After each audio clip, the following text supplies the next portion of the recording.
अगर एक सुबह आप उठें और जानें कि नल में बहता पानी अब सुरक्षित नहीं है, तो क्या होगा? या अगर आपके शहर में यह घोषणा की जाए कि पानी सिर्फ कुछ घंटों तक ही सप्लाई किया जाएगा? यह परिदृश्य, जो आज अधिकांश लोगों को दूर लगता है, 18वीं सदी में दुनिया के और भी ज्यादा इलाकों के लिए ठोस हकीकत बन गया है। दुनिया एक खामोश लेकिन गहराते संकट का सामना कर रही है, ताजे पानी का संकट। आम धारणा के विपरीत यह संकट सिर्फ पानी के पूरी तरह खत्म होने से नहीं, बल्कि कुप्रबंधन, अनुचित वितरण और भविष्य को नजरअंदाज करने वाली खपत आदतों से उत्पन्न हुआ है। पृथ्वी पर कुल पानी की मात्रा लगभग स्थिर रही है। जो बदला है वह है यह पानी किसे, कब और किन शर्तों पर मिलता है। जलवायु परिवर्तन ने वर्षा के पैटर्न बदल दिए हैं, सूखे बढ़ा दिए हैं और पानी के भौगोलिक वितरण में ऐसे बदलाव किए हैं जिन्हें पलट पाना मुश्किल है। जनसंख्या वृद्धि, अनियोजित शहरीकरण और अत्यधिक कृषि ने पानी को सिर्फ एक प्राकृतिक संसाधन से रणनीतिक उपकरण बना दिया है। नए विश्वक्रम में देश अब केवल पानी खोजने पर ही नहीं, बल्कि उसे उत्पादित, रूपांतरित और प्रबंधित करने पर भी ध्यान दे रहे हैं। इस बिंदु पर मुख्य सवाल था, क्या पानी सच में खत्म हो जाएगा या मानवता को इसे प्रबंधित करना सीखना है? समुद्र से उम्मीद, नमक से जीवन की यात्रा। मध्य पूर्व, जहां सबसे पहले पानी की उपलब्धता कठिन हुई, ने इस संकट का जवाब जरूरत से उपजी समाधानों से दिया। इजराइल ने समुद्री पानी को पीने योग्य बनाने वाली प्रणालियों को राज्य नीति के रूप में अपनाया, क्योंकि पानी की लगातार कमी थी। भूमध्य सागर तट पर बने बड़े डिसालिनेशन संयंत्रों के कारण देश के अधिकांश पीने के पानी की आपूर्ति समुद्र से की जा रही है।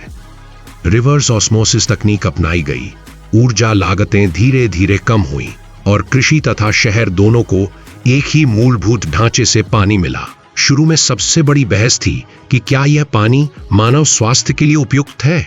वैज्ञानिक विनियमों के जरिए डीसैलिनेटेड पानी में खनिज फिर से मिलाए गए ताकि यह पीने के मानकों पर खरा उतरे। नतीजतन इजराइल उन चंद देशों में एक बन गया जो अपनी जरूरत से ज्यादा पानी उत्पन्न कर सकते हैं। तेल संपन्न खाड़ी देशों ने भी इसी तरह की नीति अपनाई। सऊदी अरब और उसके पड़ोसी देशों ने ऊर्जा को पानी में बदलने की अवधारणा को मान लिया। सौर ऊर्जा से चलने वाले डीसैलिनेशन संयंत्र बनाए गए। समुद्र का पानी बड़े शहरों के लिए मुख्य स्रोत बन गया, जिससे भूजल का अत्यधिक दोहन कम हुआ। हालांकि हर देश में इन प्रणालियों के प्रसार में सबसे बड़ी चुनौतियां थीं, ऊंची शुरुआती निवेश लागत और ऊर्जा की जरूरत। इसलिए समुद्री पानी का डीसालन एक प्रभावी समाधान बनकर उभरा, खासकर ऊर्जा संपन्न देशों के लिए। अपशिष्ट से संसाधन, पानी का दूसरा जीवन। पानी संकट के जवाब में एक और उपाय था। इस विचार पर आधारित कि इस्तेमाल किया गया पानी हमेशा के लिए खो नहीं जाता। सिंगापुर ने इस दृष्टिकोण में सबसे प्रगतिशील देशों में जगह बनाई। न्यू वाटर सिस्टम के जरिए अपशिष्ट जल को उन्नत जैविक और रासायनिक फिल्टरों से गुजारकर पीने योग्य मानकों तक शुद्ध किया जाता है। इस प्रक्रिया में तकनीकी सफलता जितनी जरूरी थी, सामाजिक स्वीकृति भी उतनी ही अहम थी। कचरे से बने पानी को पीने को लेकर जनता में संकोच था, जिसे पारदर्शी जानकारी और वैज्ञानिक आंकड़ों से दूर किया गया। समय के साथ पुनर्नवीनीकृत पानी की सुरक्षा प्रमाणित हुई और इसे आम स्वीकृति मिली। सूखे से जूझते कैलिफोर्निया में भी इसी तरह का परिवर्तन हुआ। शुद्ध पानी को कृषि भूमि पर भेजा गया, भूमिगत जल भंडार जानबूझकर भरे गए और शहरों के बीच पानी साझा करने को अनुकूलित किया गया। ये प्रयास साबित करते हैं कि पुनर्नवीनीकरण पानी एक स्थायी और भरोसेमंद समाधान हो सकता है, न कि सिर्फ एक अस्थायी उपाय। आसमान से समाधान, वर्षा का पुनर्प्रयोग। कुछ देशों के लिए समाधान उन्नत तकनीक में नहीं, बल्कि भूली बिसरी परंपराओं में था। भारत ने आधुनिक जल संकट का सामना हजारों साल पुराने उपायों से किया। छतों पर वर्षा जल संचयन अनिवार्य हो गया, प्राचीन जल संरचनाएं पुनर्जीवित की गईं और ग्रामीण इलाकों में सूक्ष्म बांध बनाए गए। इन उपायों ने न सिर्फ जल आपूर्ति की, बल्कि भूजल भंडार भी भरे और बाढ़ के जोखिम को कम किया। सूखे ऑस्ट्रेलिया में वर्षा जल का संग्रह स्मार्ट स्टोरेज प्रणालियों के साथ किया गया। शहरों में भूमिगत जलाशय बनाए गए, पार्कों और हरियाली की सिंचाई इससे हुई और घरेलू उपयोग के लिए ग्रे वाटर सिस्टम लोकप्रिय हुए। वर्षा जल ने अकेले सभी आवश्यकताएं पूरी नहीं की, लेकिन शहरी आपूर्ति पर दबाव काफी कम कर दिया। कृषि केंद्र में कम पानी में ज्यादा उत्पादन। ताजा पानी का लगभग 70% हिस्सा वैश्विक स्तर पर कृषि में इस्तेमाल होता है, जिससे स्पष्ट है कि समाधान इसी क्षेत्र पर केंद्रित है। पारंपरिक सिंचाई विधियां छोड़ दी गईं। ड्रिप इरिगेशन और स्मार्ट फार्मिंग के जरिए पानी जड़ों तक पहुंचाया गया। सेंसर्स से मिट्टी की नमी मापी गई। अनावश्यक सिंचाई काफी हद तक हटा दी गई। नीदरलैंड में खेती को प्रयोगशाला जैसी परिस्थितियों तक पहुंचाया गया। मिट्टी रहित खेती सामान्य हुई। बंद ग्रीन हाउसों ने वाष्पीकरण रोका और पानी की बचत 90% तक पहुंची। ये उदाहरण साबित करते हैं कि जलगरीब देशों में भी कृषि संभव है। शहरों का रूपांतरण जल उपभोक्ता से प्रबंधक बनने तक। जल संकट ने सिर्फ ग्रामीण नहीं बल्कि शहरी इलाकों को भी बदला है। चीन में स्पंज सिटी मॉडल का विकास हुआ। छिद्रदार सड़कें, हरित छतें और जल संचित पार्क। ये शहर अब सिर्फ वर्षा जल निकालते नहीं बल्कि उसे स्टोर, फिल्टर और पुनः प्रयोग भी करते हैं। यूरोप में ग्रे वाटर क्रांति आ चुकी है। शावर और सिंक का पानी शौचालय में इस्तेमाल होता है। नई इमारतों में ड्यूल पाइप सिस्टम अनिवार्य हो गई हैं और प्रति व्यक्ति पानी की खपत काफी घट गई है। अब शहर पूरी जल स्वतंत्रता की जगह संकट सहनशीलता को प्राथमिकता देते हैं। अदृश्य लेकिन निर्णायक उपाय, नीति और व्यवहार। केवल तकनीक पर्याप्त नहीं थी। पानी को अब मौलिक मानव अधिकार और सीमित संसाधन दोनों के रूप में परिभाषित किया गया। बुनियादी उपयोग सभी के लिए सुलभ रखा, जबकि अत्यधिक उपभोग पर क्रमिक शुल्क लगाए गए। डिजिटल मीटरों ने पानी के इस्तेमाल की वास्तविक समय में निगरानी की। सामाजिक जागरूकता इस परिवर्तन की नींव बनी। स्कूलों में जल शिक्षा दी गई, मीडिया में संकट पर चर्चा हुई और रोजाना की आदतें धीरे धीरे ही सही स्थायी रूप से बदल गईं। व्यक्तिगत बचत अकेले काफी नहीं थी, लेकिन कुल खपत में महत्वपूर्ण कमी आई। वैश्विक से व्यक्तिगत पानी के मुद्दे के लिए बहुस्तरीय दृष्टिकोण।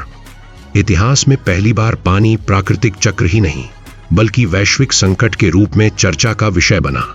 ऐसे में समाधान के लिए वैश्विक नीति, राष्ट्रीय योजना और व्यक्तिगत जिम्मेदारी एक साथ जरूरी हैं। अंतर्राष्ट्रीय स्तर पर पानी को खाद्य सुरक्षा, ऊर्जा उत्पादन, प्रवास और संघर्ष से जुड़े सुरक्षा मुद्दे के रूप में देखा गया। साझा जल संसाधनों के लिए साझा प्रबंधन मॉडल विकसित हुए और डेटा साझा करना अनिवार्य कर दिया गया। राष्ट्रीय स्तर पर जल नीतियों को पुनर्परिभाषित किया गया। तोई जल प्राधिकरण बनाए गए, दीर्घकालिक योजनाएं बनी और मौसम के परिदृश्य नीति में शामिल हुए। कृषि में फसलों का चयन पानी की उपलब्धता से हुआ। शहरी जल हानि कम की गई और जल प्रदूषण रोकने के लिए कड़े कानून लागू हुए। व्यक्तिगत स्तर पर रोजाना के जल उपयोग की आदतें बदली। ग्रे वाटर और वर्षा जल सिस्टम आम हुए। कम जल पद चिन्ह वाले उत्पादों को बढ़ावा मिला और खाद्य अपशिष्ट कम करने से अदृश्य जल खपत घटी। सबसे अहम सीमा, पानी को वैश्विक साझा संपदा मानना। इन सभी समाधानों के मूल में एक आधारभूत सच्चाई है। अंतर्राष्ट्रीय कानून में पानी को वैश्विक साझा संपदा के रूप में बाध्यकारी रूप से नहीं स्वीकारा गया है। आज तकनीक, विज्ञान और समाधान मॉडल हमारे पास है, लेकिन वैश्विक शासन का अभाव है। पानी अब भी राष्ट्रीय संप्रभुता, व्यावसायिक वस्तु और तात्कालिक राष्ट्रीय हितों का विषय है। जब तक यह दृष्टिकोण नहीं बदलता, सबसे उन्नत तकनीकी उपायों का प्रभाव भी सीमित रहेगा। अगर पानी को वैश्विक साझा संपदा के रूप में मान्यता मिले, तो सीमा पार पानी विवाद का कारण बनने की बजाय सहयोग का जरिया बन सकता है। वैश्विक स्तर पर अत्यधिक खपत सीमित हो सकती है, जल तकनीकों में असमानता घट सकती है और जलवायु परिवर्तन के खिलाफ प्रयासों को मजबूती मिल सकती है। अब तक ऐसा न होने के पीछे कारण स्पष्ट है। पानी संप्रभुता, आर्थिक शक्ति और राजनीतिक दबदबा देता है। फिर भी इतिहास ने बार बार दिखाया है कि साझा न किए गए संसाधन अंततः सभी के लिए नुकसान लाते हैं। निष्कर्ष, जल युद्ध या जल सहयोग। जल संकट मानवता के लिए एक अचल संकट नहीं है, लेकिन समाधान तभी संभव है जब बिना देरी के समग्र सोच के साथ और जिम्मेदारी साझा करते हुए कार्रवाई हो। हमारे सामने दो रास्ते हैं, एक वह भविष्य जिसमें पानी संघर्ष का कारण बने, या एक नया विश्व क्रम जिसमें पानी सहयोग का केंद्र हो। नए विश्व में वही लोग टिकेंगे जिनके पास सबसे ज्यादा पानी नहीं, बल्कि जो अपने पानी का सबसे समझदारी से प्रबंधन करें। इस वीडियो को लाइक करना ना भूलें, मेरे चैनल को सब्सक्राइब करें और पानी के बारे में अपने विचार कमेंट में साझा करें। जल संकट और हम कौन सी एहतियातें ले सकते हैं, इस पर आपके सुझावों का इंतजार है। सब्सक्राइब करें और समर्थन दें, मुझे बहुत खुशी होगी।